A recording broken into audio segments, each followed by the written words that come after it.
had a chance to go through the Wall Street Journal this morning. It's what I read every day of my life.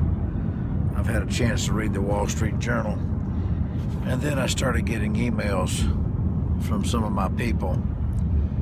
You do understand that, first of all, good morning to each and every one of you. I'm so glad that you could join me for this brief. I'm in the limousine here headed to the church. You do understand that excuses only satisfy those who offer them. You do understand I've taught you about the Excuse Club. I've taught you about the Make It Happen Club. I've taught you that your employer, I've taught you that this is you now. One day you'll be an employer if you're not. We really don't care about your flimsy excuses. We really don't care about why you didn't do it. There's two ways that you can get raises and let me know that you care about me. One is when I ask you a question, don't ever say, I don't know. That incites the opposition inside of me. It's like raising up a devil. It'd be much better for you to say, I'll find out. Both of them will result in different consequences. So when I ask somebody a question, why wouldn't you just simply say, I'll find out, instead of coming up with a dumbass answer, I don't know? Does that make any sense to you? I'm trying to coach you while I'm in the limousine headed to the church. Why would you can't stand there and say, I don't know, when you could easily quiet my spirit, calm my spirit by simply saying, Dr. Chitwood, I'll find out. It's a totally different. See, the Bible says that a soft answer turneth away wrath. Instead of you being a pure dumbass and saying, I don't know. I don't know. An executive like me, a CEO that runs 7 companies, billions of dollars, and to hear an employee say, I don't know, it just incites the opposition inside of me like crazy. I've done my best to teach the people that they should never tell their employer, I don't know. You'd be better to put on the list, I'll find out. It quietens their spirit. And then number 2, you understand that it's much better for you not to make excuses on why you didn't know something, because all you're doing is you're marking it down in your sheet that you'll never go up as quickly as if you was to just simply say, you know, when I send you an email saying, well, this is the first I've heard about it. I don't care about this the first you've heard about it. What does that do to me? Don't be a member of the Excuse Club. Don't be a sissy. You know, don't be a queer. Make sure that you understand that what you need to do is say, I'll find out. And when I send you an email, you don't have to go on some rampage about, well, this is the first I've heard about it. John didn't tell me. Becky didn't tell me. Fred didn't tell me. Just find out about it.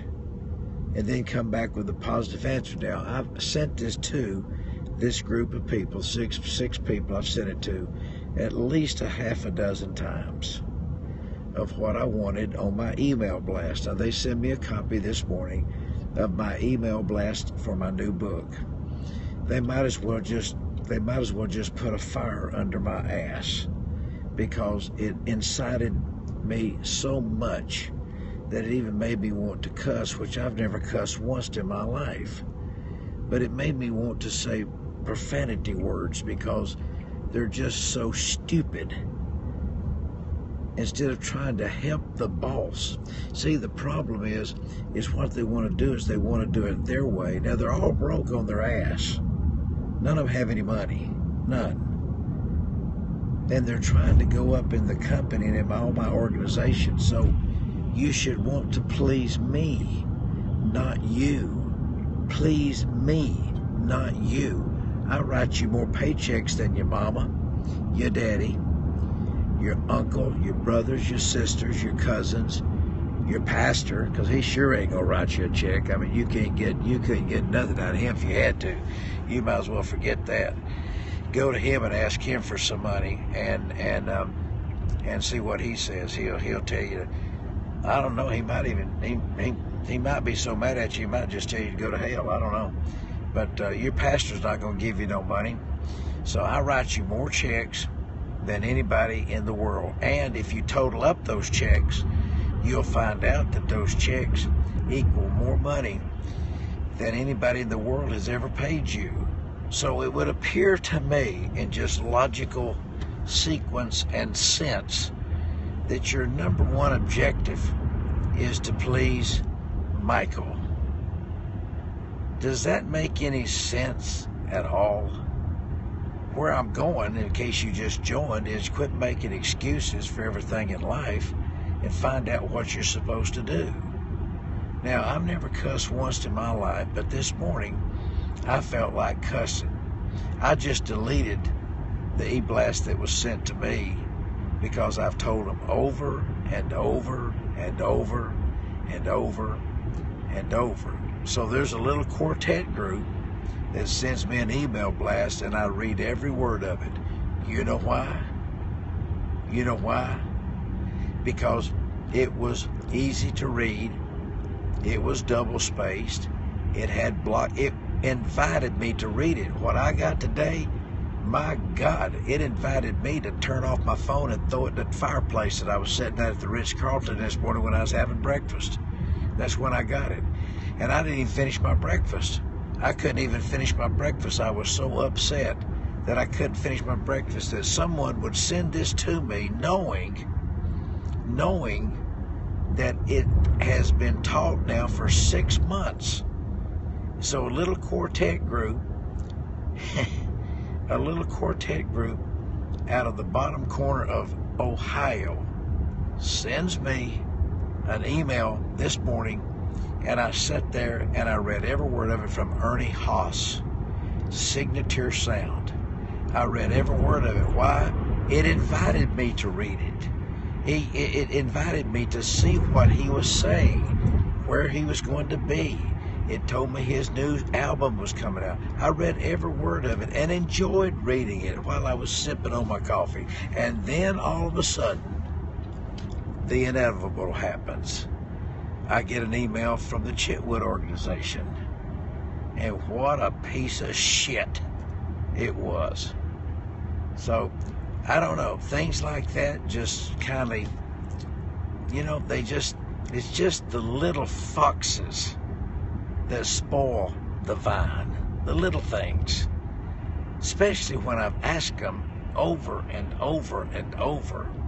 So here I am at the Ritz-Carlton, breakfast $54, 2 scrambled eggs, 1 piece of burnt bacon, whole wheat toast dry, a cup of coffee, and a tea. That's my morning breakfast when I'm on the road. It's just that simple. I'm enjoying my morning breakfast. And all of a sudden I get an email from Ernie Haas at Signature Sound, and I enjoyed reading it. I just enjoyed reading it. I just enjoyed reading it. You know what I mean? And I read it every bit. I read every place that him and his group's going to be singing, because he's one of my favorite groups. And then all of a sudden, I get an email from my office, because I'm on the email blast, because I want to see that they're doing.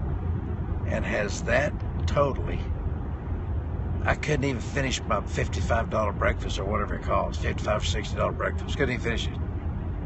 Okay. So nobody takes it serious, you know. Everybody just does their own thing. And then I start getting emails back from these people saying, well, this is the first I've heard about it. Well, that's a great answer. What you ought to do is find out about it before you write me back and say, Dr. Chitwood has been corrected.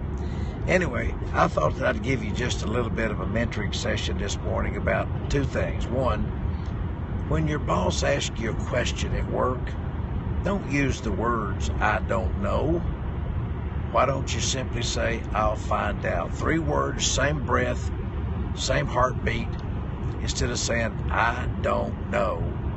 I don't know. Why don't you simply say, I'll find out? Could you do just that? Now, let's check this out. I'll find out. Okay? I don't know. Wouldn't it be much better for you to say, Dr. Chitwood, I'll find out and I'll get right back with you, instead of coming up with some dumbass answer saying, I don't know? Can you see how that would just incite the opposition in a man that's running 7 companies, billions of dollars, trying to get a preacher out of jail? All this on my mind, just trying to clear my mind this morning, having a $55 breakfast, enjoying reading the Wall Street Journal. Then all of a sudden I get an email, and the email I enjoyed reading from Ernie Haas because it's easy to read, it's double space, it just invites you. And then all of a sudden I get an email from the Chitwood group, and it's just no comparison. So I hope that this mentoring session has helped you a little bit. When your boss asks you a question and you don't know the answer, you simply say, I'll find out. I'll shut up. I'll repeat it as much as I want to. Get off. I'm blocking you right now. You're an idiot. You'll get me started today. You're going to find out you're going to have some problems, Jack. Now, I've never cussed once. Gonna try not to cuss today. I'm in the car headed to save this preacher from going to the federal penitentiary. Yes, I'm in the back seat. Yeah, I'm in the back seat. Yeah.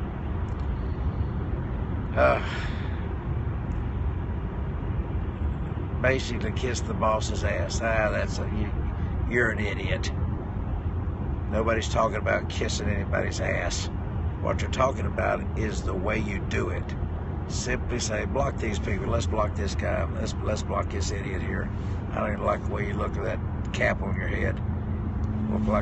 You look like a terrorist. All right, I got to get out of here. I mean, this has totally destroyed my entire morning. Totally destroyed my entire morning. One simple thing. Thank you last night for joining me on Mega Millionaires. And anyway, Violetta. I'm gonna block my whole Chitwood family today at the office because I don't want to hear from them the rest of the day. I can go the rest of the week without hearing from them. And thank God there's only one day left in this week for them. You know, they only work through Friday. I'm here in Maryland and Washington, D.C. at the District of Columbia, trying to save this preacher from going to the federal penitentiary. I appreciate your prayers. I'll know today. I'll let you know tonight. Pray for me that my spirit will be calm, because you can't go into this with an upset spirit, because you got to go in with a peaceful spirit, firm, disciplined. I'm a master at knowing how to present, so I know how to present this. Hopefully they won't indict this guy. All right, well, y'all have a good day. Enjoy yourself. I thought I'd give you this mentoring session while I was in the car.